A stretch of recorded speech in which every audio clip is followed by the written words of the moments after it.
kinakain ko. Kinakain ng ito. Dahil sobrang sarap, i-over ko siya. 20/10. Grabe, sobrang sarap nito.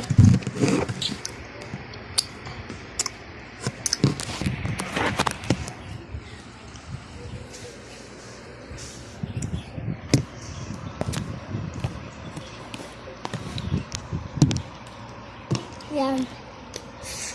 Ayan. Sarap na ito yung mga basura ko.